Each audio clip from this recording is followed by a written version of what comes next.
आज मैं आपसे यही कहना चाहता हूं, अपने शब्दों को अपनी ताकत बनाइए, अपनी सोच को सकारात्मक बनाइए, अपने जीवन को नई दिशा में ले जाइए।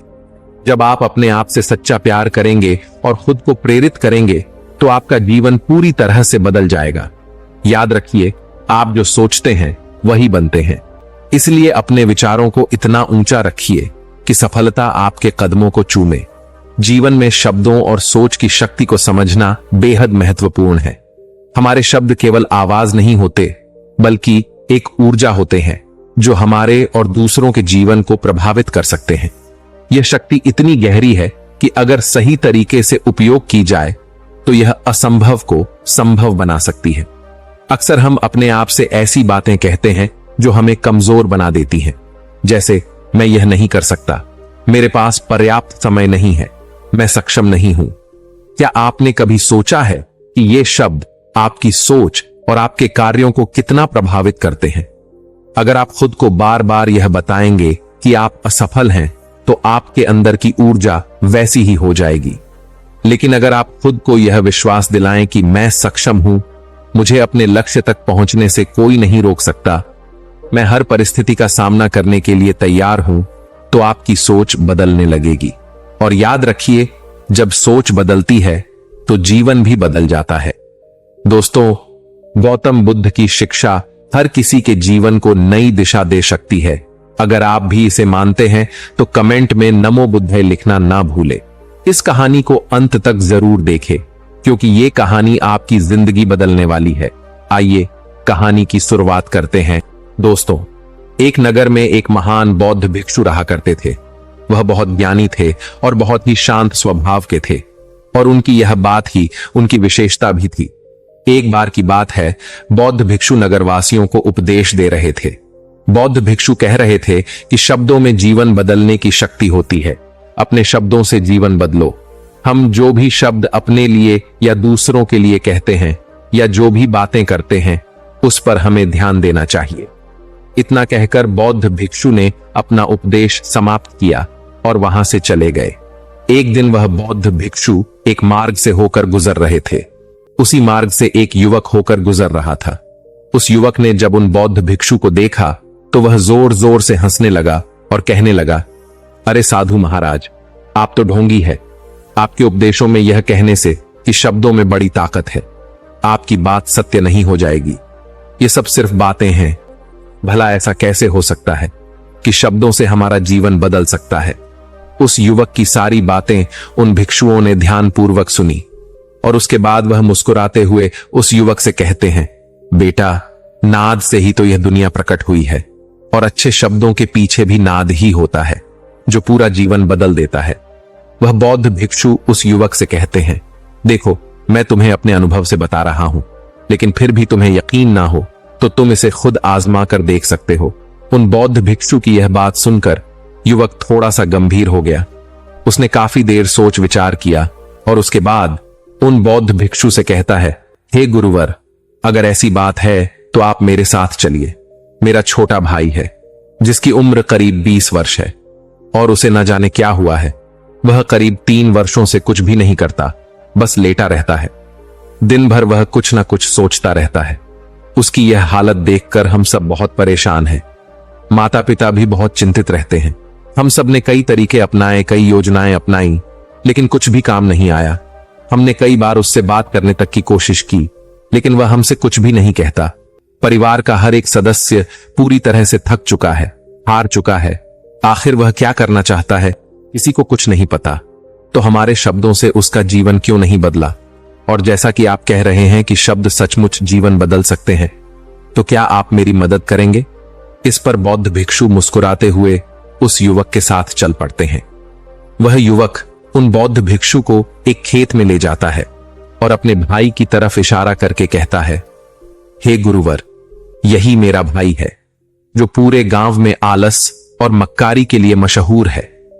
आप कहते हैं कि शब्दों में वह शक्ति है जो हमारा जीवन बदल सकती है, तो क्या आपके शब्द इसका जीवन बदल सकते हैं? अगर यह सत्य है तो आप इसका जीवन बदल कर दिखाएं। उन बौद्ध भिक्षुओं ने उस युवक के भाई को ध्यानपूर्वक देखा। वह एक पेड़ की छांव में आराम से सो रहा था। जब बौद्ध भिक्षु उस युवक के भाई के पास पहुंचे और आराम से उसके सर पर हाथ फिराते हुए कहते हैं, उठो बेटा, बहुत देर हो चुकी है, ये सोने का समय नहीं है, ये तो जागने का समय है। उन बौद्ध भिक्षुओं की आवाज सुनकर वह लड़का थोड़ा सा अचरज में पड़ गया। आखिर कौन है जो मुझे इतने प्यार से जगा रहा है, वरना सभी गांव वाले तो मुझे आलसी और मक्कार ही कहते हैं। आखिर कौन है जो मुझे इतना अपनापन दिखा रहा है? उसने आंखें खोली और आंखें मलते हुए उसने पूछा, हे गुरुवर, आप कौन हैं और यहां क्यों आए हैं? इस पर बौद्ध भिक्षु उस युवक से कहते हैं, बेटा, यह प्रश्न तो मैं तुमसे करना चाहता हूं। तुम कौन हो, यही तो तुम्हें जानने की आवश्यकता है। उन बौद्ध भिक्षुओं की बात सुनकर वह लड़का जोर से हंस पड़ता है और कहता है, हे गुरुवर, यदि आपको मेरे बारे में जानना है तो जाइए और गांव के किसी भी सदस्य से पूछ लीजिए, आपको पता चल जाएगा कि मैं कौन हूं। आपसे हर कोई यही कहेगा कि वह तो आलसी है, मक्कार है, तरह तरह के ताने सुनाएंगे, तरह तरह की बातें कहेंगे। इससे आपको यह जरूर यकीन हो जाएगा और आपको यह पता भी चल जाएगा कि मैं कौन हूं। तभी बौद्ध भिक्षु मुस्कुराते हुए उस लड़के से कहते हैं, सबसे पहले मेरी यह बात सुन लो। मेहनती इंसान के खुद के शब्द उसे अंदर तक चोट पहुंचाते हैं, इसलिए कभी भी अपने आप को कोसो मत, अपने शब्दों को सुधारो। और मेरी यह दूसरी बात भी सुन लो, मैंने उन गांव वालों से नहीं पूछा कि तुम कौन हो, मैं तुमसे पूछ रहा हूं कि तुम कौन हो, लेकिन तुमने तो अपनी आदतें मुझे बताई। आलस तुम्हारी पहचान नहीं, तुम्हारी आदत हो सकती है और इंसान नहीं, उनकी आदतें खराब होती हैं। इसलिए बेटा, तुम आलसी और मक्कार नहीं हो, यह तो तुम्हारी आदत है। बस इतनी सी बात है जो गांव वाले नहीं समझ सकते। यह सारी बातें सुनकर वह लड़का थोड़ा सा आश्चर्यचकित रह गया, क्योंकि गांव वाले हमेशा उसे मक्कार, आलसी और तरह तरह के ताने ही सुनाया करते थे। उन बौद्ध भिक्षुओं की यह बात सुनकर उस लड़के की आंखों में आंसू आ गए। वह तुरंत ही दोनों हाथ जोड़कर उन बौद्ध भिक्षु के चरणों में गिर पड़ा और उनसे कहने लगा, आप सत्य कहते हैं, यह मेरी आदत ही है और मैं इस आदत से बहुत परेशान हूं। मैंने बहुत कोशिशें भी की, लाख उपाय किए, लेकिन मैं अपनी इस आदत से छुटकारा ना पा सका। इन आदतों से बाहर आना बहुत कठिन है। मैंने कई बार आलस छोड़ने का प्रयास तक किया, पूरी कोशिश भी की, लेकिन कोई लाभ नहीं हुआ। मैं जब भी कोई कार्य करने की कोशिश करता हूं तो पता नहीं क्यों मेरा मन कहीं और भागने लगता है, मेरा दिमाग किसी और दिशा में काम करने लगता है और मैं उस काम पर ध्यान ही नहीं दे पाता। मैं क्या करूं, कैसे करूं, मुझे कुछ भी समझ नहीं आता। जब भी मैं किताबें पढ़ने की कोशिश करता हूं तो मुझे नींद आने लगती है। मन में एक अजीब सा दर्द महसूस होता है, ऐसा लगता है कि मेरा जीवन यूं ही व्यर्थ जा रहा है। और जब मैं इस दर्द को बर्दाश्त नहीं कर पाता तो मैं सो जाता हूं, ताकि जब मैं उठूं तो मुझे दर्द ना महसूस हो। और अब तो मुझे यह भी यकीन हो चुका है कि मैं इन आदतों से नहीं निकल सकता, ये आदतें मुझे नहीं छोड़ने वाली। इस पर बौद्ध भिक्षु उस लड़के से कहते हैं, बेटा, यदि तुम इस आलस की आदत को छोड़ना चाहते हो तो मैं तुम्हें एक सही उपाय बता सकता हूं, लेकिन उसके लिए तुम्हें कल सुबह मुझे मिलना होगा, तभी वह तरीका मैं तुम्हें बताऊंगा। यदि तुम उस तरीके को सीखना चाहते हो तो कल सुबह मेरे पास चले आना। इतना कहकर बौद्ध भिक्षु वहां से चले गए, लेकिन उन बौद्ध भिक्षु की सारी बातें उस लड़के के कानों में गूंज रही थीं। वह यह समझ नहीं पा रहा था कि आखिर वह बौद्ध भिक्षु उसे कौन सा मार्ग दिखाने वाले हैं। वह ऐसा कौन सा उपाय बता देंगे जिससे उसके जीवन से आलस्य हमेशा हमेशा के लिए खत्म हो जाएगा। देखते ही देखते रात हो गई। रात भर वह अपने बिस्तर पर करवट लेता रहा और उन बौद्ध भिक्षु की बातों के बारे में सोचता रहा। इसी प्रकार देखते ही देखते सुबह हो गई और वह लड़का उन बौद्ध भिक्षुओं के पास जा पहुंचा। वह लड़का उन बौद्ध भिक्षु को प्रणाम करता है और कहता है, गुरुवर, जैसा कि आपने कहा था, लीजिए मैं आ गया। अब मुझे वह मार्ग बता दीजिए जिसे मैं अपने जीवन से इस आलस्य को निकाल सकता हूं। तभी बौद्ध भिक्षु उस लड़के से कहते हैं, बेटा, जब भी तुम्हारा मन दुविधा में हो, तुम निर्णय ना ले पा रहे हो और तुम्हारे मन में तरह तरह के प्रश्न उठ रहे हो कि मैं क्या करूं, कैसे करूं, इसका कार्य को पूर्ण कैसे करूं, यह सब कैसे होगा, तब तुम वास्तविकता में अपने अतीत से सोच रहे हो कि पिछली बार तुम्हारे ऐसा करने पर क्या हुआ या अतीत में तुमसे लोगों ने क्या कहा था। तो आज से कभी भी अपने अतीत से नहीं, बल्कि भविष्य से सोचो। इस पर लड़का कहता है, भविष्य से वह भला कैसे? तभी बौद्ध भिक्षु उस लड़के से कहते हैं, मान लो कि तुम्हें आज किसी भी चीज की कमी नहीं है। तुम्हारे पास वह हर चीज है जो तुम चाहते हो, वह सारी सुख सुविधाएं हैं। तो अब बताओ तुम अपना जीवन कैसे व्यतीत करना चाहोगे? उन बौद्ध भिक्षु की यह बात सुनकर वह लड़का कुछ देर के लिए सोच में पड़ गया, क्योंकि आज तक उसने सभी गांव वालों के केवल ताने ही सुने थे। किसी ने भी आज तक उसके जीवन के बारे में उससे ऐसी बात नहीं की थी, और वह गुरुवर उसे आने वाले भविष्य के बारे में उससे बातें कर रहे थे। उन बौद्ध भिक्षु की यह बात सुनकर वह लड़का खुद से प्रश्न करने लग गया कि अगर मेरे पास सब कुछ होगा, धन की कोई कमी नहीं होगी और सारी सुख सुविधाएं होंगी, तो मैं अपना जीवन कैसे व्यतीत करूंगा? कुछ देर सोच विचार करने के बाद वह उन बौद्ध भिक्षु से कहता है, गुरुवर, मैं यह दुनिया घूमना चाहूंगा, पहाड़ों पर चढ़ना चाहूंगा, समुद्र की रेत पर चलना चाहूंगा और मैं एक बहुत बड़ा व्यापारी बनना चाहूंगा। तभी अचानक उस लड़के का ध्यान टूट गया और वह उन बौद्ध भिक्षु से कहता है, परंतु हे गुरुवर, यह सब कैसे संभव होगा? केवल मेरी मात्र सोच लेने से तो यह सब पूरा नहीं होने वाला। उसके ऐसा कहते ही उसके अतीत में बीती हुई सारी घटनाएं उसकी आंखों के सामने से गुजरने लगी और वह एक बार फिर से निराश होने लगा। और अब वह यह सोचने लगा कि मेरे पास तो पैसे ही नहीं है, तो मैं भला व्यापार कैसे कर सकता हूं? ना ही मेरे पास व्यापार का कोई अनुभव है। ऐसी स्थिति में मैं भला यहां से कैसे निकल सकता हूं? उस लड़के के इस प्रश्न का जवाब देते हुए वह बौद्ध भिक्षु उस लड़के से कहते हैं, बेटे, हर रात में सोने से पहले तुम हर दिन अपना लक्ष्य एक कागज पर लिखो और सुबह उठकर सबसे पहले उस लक्ष्य को देखो और सोचो कि उस लक्ष्य को पाने के लिए तुम आज क्या कर सकते हो, और जो भी तुमने उस कागज पर लिखा होगा उस कार्य को उसी दिन पूरा करने की हर मुमकिन कोशिश करो। इस पर वह लड़का कहता है, ठीक है, आप सच कह रहे हैं, लेकिन जब मैं बहुत सोचने लगता हूं तो मेरा मन बेचैन होने लगता है और मन में तरह तरह के विचार उठने लगते हैं, और इन विचारों को शांत करने के लिए मैं सो जाता हूं ताकि वह विचार मुझे परेशान न करे।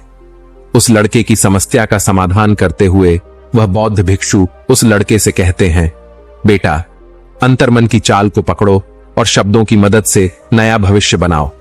तभी लड़का कहता है, हे गुरुवर, आप क्या कहना चाहते हैं? मैं आपकी बात समझ नहीं पा रहा। इस पर बौद्ध भिक्षु मुस्कुराते हुए कहते हैं, बेटा, कैसे होगा? यह जो सवाल है, यह सवाल नहीं, बल्कि एक डर है जो तुम्हारे अंतर्मन में बैठा हुआ है, जो तुम्हें अगला कदम लेने से रोक रहा है, तुम्हें कदम आगे बढ़ाने से रोक रहा है। यदि तुम वास्तविकता देखो तो किसी को भी नहीं पता होता कि वह कार्य कैसे होगा, लेकिन एक इंसान जब दृढ़ निश्चय कर लेता है तो वह अपने उद्देश्य को सामने रखकर लगातार प्रयास करता रहता है और वह अपनी सफलता प्राप्त कर ही लेता। तभी वह लड़का उन बौद्ध भिक्षु से कहता है कि हे गुरुवर, अगर ऐसी बात है तो मन में बार बार चिंता क्यों होती है? मन बार बार बेचैन क्यों हो उठता है?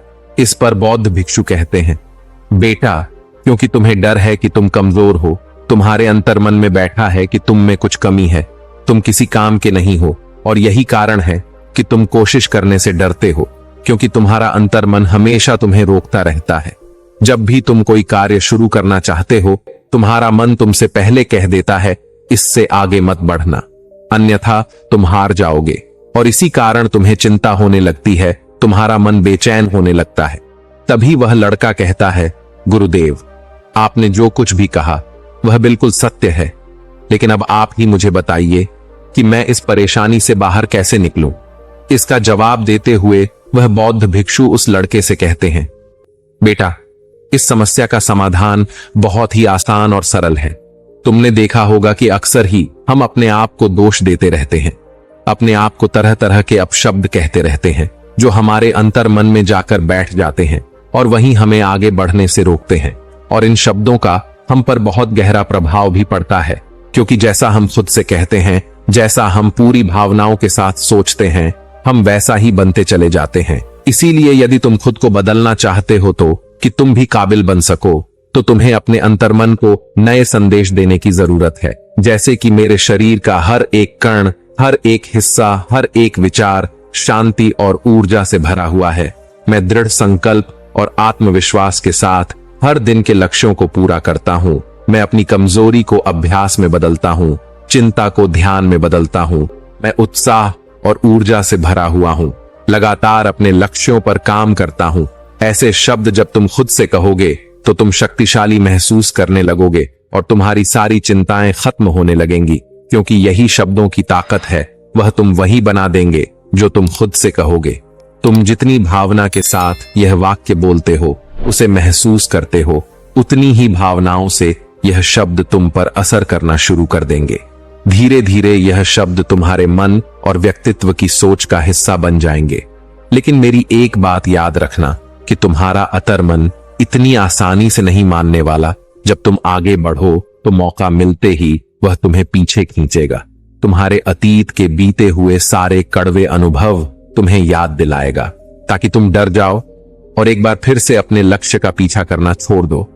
लेकिन तुम्हें इसकी चिंता नहीं करनी है। उन सकारात्मक शब्दों के कारण तुम्हारा मन सकारात्मक विचारों को स्वीकार करने लगेगा। आगे वह बौद्ध भिक्षु उस लड़के को चेतावनी देते हुए कहते हैं, मेरी एक बात और याद रखना कि तुम्हारा ध्यान आलस्य पर नहीं होना चाहिए। अर्थात तुम्हें कभी आलस्य नहीं मिटाना, बल्कि तुम्हें एक नए भविष्य का निर्माण करना है, एक नए व्यक्तित्व का निर्माण करना है। तुम्हारा पूरा ध्यान केवल इस पर ही होना चाहिए। उन बौद्ध भिक्षुओं की बात सुनकर लड़का कहता है, ठीक है गुरुवर, आप जैसा कहते हैं मैं वैसा ही करूंगा। तभी वह बौद्ध भिक्षु उस लड़के से कहते हैं, बेटा, अभी तो मैं इस गांव से जा रहा हूं, लेकिन कुछ सालों के बाद मैं वापस आऊंगा। इतना कहकर बौद्ध भिक्षु वहां से चले गए और वह लड़का अपने घर लौट गया। लेकिन अब उस लड़के के मन में तरह तरह के विचार चल रहे थे।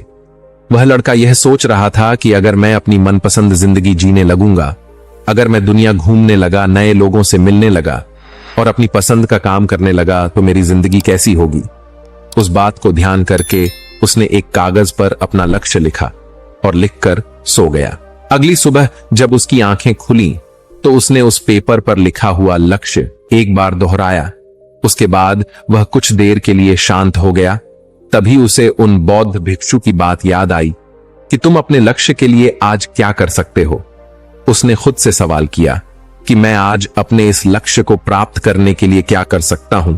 तभी उसे एक बार फिर से उस पेपर की तरफ ध्यान दिया। उस पेपर पर लिखा था कि मैं बाजार जाता हूं और लोग व्यापार करने की कौन सी चीजें, कौन से सामान लेकर आते हैं। मैं उन चीजों को देखता, उन चीजों को पता करता और पढ़ने के बाद तुरंत ही बाजार चला गया।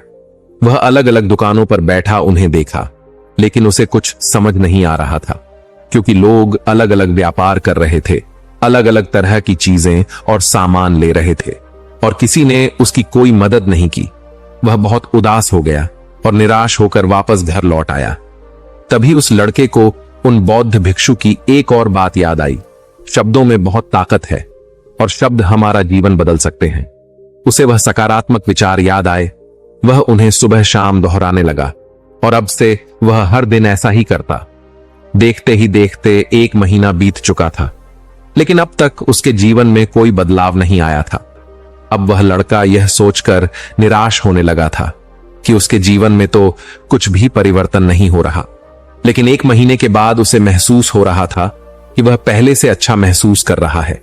उसका दिमाग अब अच्छी तरह से सोच पा रहा है। वह पहले से ज्यादा चलने फिरने लगा है। धीरे धीरे उसे समझ में आने लगा कि जो लोग आगे बढ़ते हैं, महान काम करते हैं, उनकी सोच में कितना अंतर होता है। वे लोग हमेशा शक्तिशाली विचार सोचते हैं। दूसरों की छोटी सोच और डर से वह कभी प्रभावित नहीं होते। जब भी उनके सामने कोई मुश्किल आन पड़ती तो वह घबराते नहीं, बल्कि उस समस्या का समाधान निकालते हैं। इस समस्या के समाधान पर ध्यान केंद्रित करते हैं और ना ही वह कभी किसी का इंतजार करते हैं। वह केवल खुद पर विश्वास करते हैं और तुरंत ही कदम आगे बढ़ाते हैं। जब उस लड़के को यह सारी बातें समझ में आने लगी तो उसने भी धीरे धीरे अपने कदम आगे बढ़ाने शुरू किए। उसने बिल्कुल वैसा ही व्यवहार करना शुरू किया। अब से वह कभी खाली नहीं बैठता था। जब भी उसका काम मन करता, वह बाजार जाता और लोगों के बारे में जानता समझता कि वह किस प्रकार व्यापार कर रहे, कौन से चीजें खरीद रहे हैं और किन चीजों पर उन्हें लाभ हो रहा है। और जब उसका मन करता तो अपने पिता की मदद भी करता था। वह अपने पिता के साथ मंडी में जाता, वहां पर जाकर मोल भाव करता, हमेशा कुछ ना कुछ सीखने में ही जुटा रहता है। तभी एक दिन गांव में एक मसाले का व्यापारी आया। उसे कुछ पढ़े लिखे नौजवान की जरूरत थी जो माल की गिनती कर सके और हिसाब रखने का काम कर सके। वह लड़का अपने लक्ष्य को जानता था कि उसे क्या पाना है। उसे समझ में आ गया था कि इस काम से उसे बहुत कुछ सीखने को मिलेगा। बेहिचक उस सेठ के पास पहुंच गया। वह जानता था कि उसे उस काम के बहुत कम पैसे मिलेंगे, लेकिन फिर भी वह उस काम को करने के लिए तैयार था। अब उस लड़के की सोच पूरी तरह से बदल चुकी थी।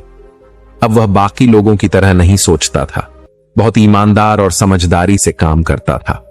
देखते ही देखते करीब 3 महीने बीत गए और अब व्यापारी यह समझ चुका था कि नौजवान बहुत ही समझदार है और वह उसे व्यापार में बहुत मदद करता है। इसलिए उस मसाले के व्यापारी ने उस लड़के को अपना सहायक बना लिया। उस व्यापारी ने देखा कि इस लड़के की दिनचर्या सबसे अलग है। यह हर दिन पढ़ता है, लिखता है, सुबह उठकर ध्यान करता है, नई चीजें सीखता है, परेशानी आई तो भी विचलित नहीं होता। यह सबसे सम्मान से बात करता है, सबका आदर करता है। देखते ही देखते 1 साल बीत चुके थे और अब तो व्यापारी उस नौजवान से बहुत खुश था। उसने धीरे धीरे उस नौजवान को व्यापार के सारे गुण सिखा दिए और देखते ही देखते वह लड़का अब एक छोटा सा व्यापारी बन चुका था। और जब उस लड़के के अंदर व्यापार की समझ आ गई तो उसने जड़ी बूटियों का व्यापार शुरू कर दिया और देखते ही देखते केवल कुछ ही वर्षों में उस नगर का सबसे बड़ा व्यापारी बन गया। लोग उसे सबसे बड़े व्यापारी के नाम से जानने लगे। उसका नाम दूर दूर तक फैलने लगा। करीब 5 वर्षों बाद जब वह वापस अपने घर लौटा तो लोग बहुत हैरान थे उसे देखकर। लोग बहुत अचंभित थे। उसके सारे जानने वालों ने उस लड़के से पूछा, तुम इतना कैसे बदल गए? तब उसने कहा, उन गुरु ने सच ही कहा था, शब्दों से हम जीवन बदल सकते हैं। दोस्तों, इस कहानी से हमें यह सीखने को मिलता है, हमारे शब्दों और विचारों में अद्भुत शक्ति होती है। नकारात्मक सोच और शब्द हमें कमजोर बनाते हैं, जबकि सकारात्मक सोच और आत्मविश्वास हमारे जीवन को सफलता और शांति की ओर ले जाते हैं। इसलिए हमेशा सोच समझकर शब्दों का चयन करें और अपने विचारों को सकारात्मक रखें। दोस्तों, उम्मीद है कि आपने आज की इस वीडियो से जरूर कुछ ना कुछ सीखा होगा। तो इस वीडियो को लाइक और अपने दोस्तों के साथ शेयर करना ना भूलें। हमें ऐसे ही सपोर्ट करने के लिए चैनल को सब्सक्राइब और घंटी बटन को जरूर दबा दें। तो चलिए मिलते हैं एक और वीडियो में। तब तक के लिए अपना ख्याल रखें। धन्यवाद।